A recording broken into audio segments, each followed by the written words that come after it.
Hello friends, പുതിയൊരു വീഡിയോയിലേക്ക് സ്വാഗതം. നിങ്ങളുടെ ഐഫോണിൽ ആപ്പിൾ ഐ ഡിയുടെ പാസ്വേഡ് എല്ലാം മറന്നുപോയി എങ്കിൽ വളരെ പെട്ടെന്ന് ഇത് എങ്ങനെയാണ് റീസെറ്റ് ചെയ്യുക എന്നതിനെക്കുറിച്ചാണ് ഇന്നത്തെ വീഡിയോയിൽ പറയുന്നത്. ഐഫോൺ എല്ലാം യൂസ് ചെയ്യുന്നവർക്ക് വളരെ യൂസ്ഫുള്ളായ ഒരു ഫീച്ചറാണിത്.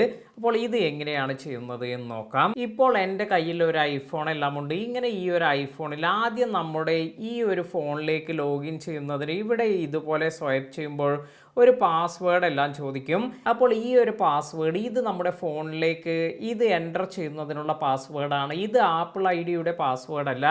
ഇത്തരത്തിൽ ഈ ഒരു പാസ്വേഡ് എല്ലാം കൊടുത്തതിന് ശേഷം നമ്മൾ ഈ ഒരു ഫോണിലേക്ക് എൻ്റർ ചെയ്യുക. അതിനുശേഷം നമ്മൾ പോകേണ്ടത് സെറ്റിംഗ്സ് എന്നതിലാണ്. സെറ്റിംഗ്സിൽ പോയതിനു ശേഷം ഏറ്റവും മുകളിലായി നമ്മുടെ ആപ്പിൾ ഐ ഡിയുടെ അല്ലെങ്കിൽ നമ്മുടെ ഈ ആപ്പിൾ അക്കൗണ്ടിൻ്റെ പ്രൊഫൈലെല്ലാം കാണാം. ഇതിൽ ജസ്റ്റ് ടാപ്പ് ചെയ്യുക.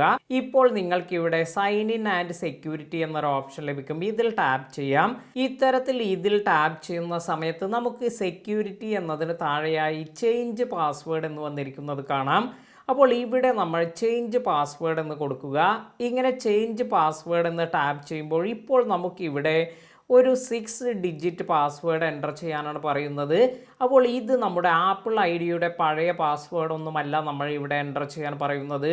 ഇത് നിങ്ങളുടെ ലോക്ക് സ്ക്രീനിലുള്ള പാസ്വേഡ്, അതായത് നമ്മുടെ ഈ ഒരു ഫോണിലേക്ക് എൻ്റർ ചെയ്യുന്നതിന് വേണ്ടി ഫോൺ ഓൺ ചെയ്യുമ്പോൾ നമ്മൾ ലോക്ക് സ്ക്രീനിൽ കൊടുത്തിരിക്കുന്ന ആ ഒരു പാസ്വേഡാണ് ഇവിടെ എൻ്റർ ചെയ്യാൻ പറയുന്നത്.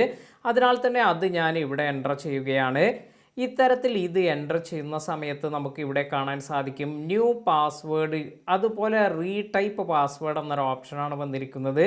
അപ്പോൾ ഇത്തരത്തിൽ നമുക്ക് നമ്മുടെ ആപ്പിൾ ഐ ഡിയുടെ പുതിയ ഒരു പാസ്വേഡ് എല്ലാം ഇവിടെ ടൈപ്പ് ചെയ്തതിന് ശേഷം ഇത് നമുക്ക് കണ്ടിന്യൂ എന്ന് കൊടുത്ത് പുതിയ ഒരു പാസ്വേഡ് എല്ലാം നിങ്ങളുടെ ആപ്പിൾ ഐ ഡിയിലേക്ക് ക്രിയേറ്റ് ചെയ്യാൻ സാധിക്കും.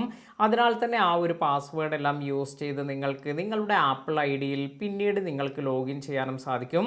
വീഡിയോ ഉപകാരപ്പെട്ടുവെങ്കിൽ ലൈക്ക് ചെയ്യാനും മറ്റുള്ളവർക്ക് ഷെയർ ചെയ്ത് കൊടുക്കാനും മറക്കാതിരിക്കുക. പുതിയ അറിവുകളുമായി മറ്റൊരു വീഡിയോയിൽ കാണാം. താങ്ക്